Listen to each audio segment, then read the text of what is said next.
Vous avez la parole. Monsieur le Président, Mesdames et Messieurs les membres du Gouvernement, mes chers collègues, ma question s'adresse à Monsieur le ministre de l'Intérieur. Madame le ministre, puisque c'est vous qui allez me répondre, le 28 janvier dernier, l'intersyndicale des sapeurs-pompiers professionnels annonçait mettre un terme à son mouvement social débuté il y a plus de 7 mois. Cette annonce faisait notamment suite à votre décision d'engager le processus permettant une revalorisation de leur indemnité de feu en portant son taux maximal de 19 à 25 % d'ici l'été prochain. La question du financement de la réévaluation de cette prime de feu se pose désormais pour les financeurs des SDIS, à savoir nos départements, communes et EPCI. Les employeurs estiment cette charge nouvelle à 80 millions d'euros. Le dynamisme de l'actuelle fraction sur la taxe spéciale sur les conventions d'assurance allouée aux conseils départementaux dans le cadre du financement des SDIS ne saurait s'avérer suffisante. De nouvelles pistes de financement doivent donc être mises à l'étude. Une augmentation de la fraction de la TSCA allouée à nos départements en est une. Une modulation de la surcotisation versée par les employeurs et les pompiers et perçue par la Caisse nationale de retraite des collectivités locales pour l'intégration de l'indemnité de feu dans le calcul des pensions en est une autre. Madame la ministre, la prime de feu des pompiers n'avait plus fait l'objet d'une revalorisation depuis 1990. Sa réévaluation apparaît donc légitime et l'État doit accompagner leurs employeurs dans la concrétisation de celle-ci.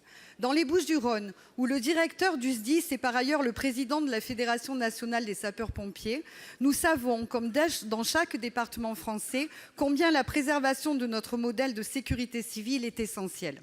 Nouvelles ressources, suppression de charges existantes. Madame la ministre, pouvez-vous nous indiquer quelles sont vos pistes de travail pour dégager à court terme de nouvelles marges de manœuvre auprès des SDIS et des collectivités concernées? Pour vous, la parole est à Madame la ministre de la Cohésion des territoires et relations avec les collectivités territoriales. Madame Jacqueline Gourault. Madame la ministre, vous avez la parole. Madame la sénatrice Nadia Sollogoub, bien évidemment, vous avez rappelé... C'est Mireille Jouve. Pardon, excusez-moi. Mireille, je suis désolée. Je suis désolée, excusez-moi. Je suis désolée.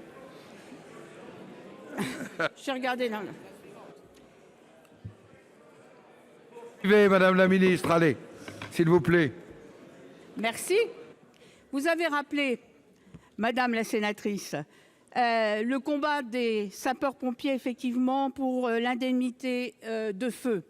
Il y a eu une période un peu difficile, parfois des grèves dures qui ont été faites dans les départements. Et vous avez rappelé, effectivement, qu'il y a eu, à l'issue d'une réunion le 28 janvier dernier, une annonce faite par les sapeurs-pompiers professionnels qui mettait fin à ce mouvement social.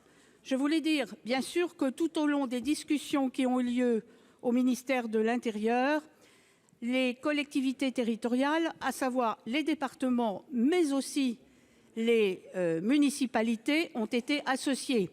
Et dès le 14 novembre, à Beauvau, lors d'une réunion avec M. Bussereau et M. Barouin, il a été engagé des négociations avec les sapeurs-pompiers professionnels et il a été décidé, effectivement, au bout des négociations, de porter le taux de l'indemnité de feu à 25 %, tout en laissant toute latitude au CASDIS pour fixer les conditions de la revalorisation conformément au principe d'organisation décentralisée de la République.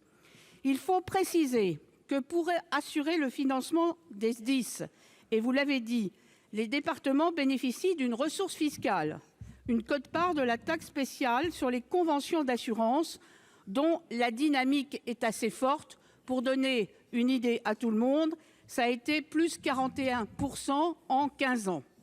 Et je rappelle par ailleurs qu'en 2020, pour le PLF, on a octroyé pour cette seule ressource 53 millions de recettes supplémentaires aux départements. Je crois que c'est un accord qui a été passé, bien sûr, avec M. Richtou, qui est président de l'ensemble des sapeurs-pompiers et des départements de France. Merci, Madame la Ministre. La parole est à notre collègue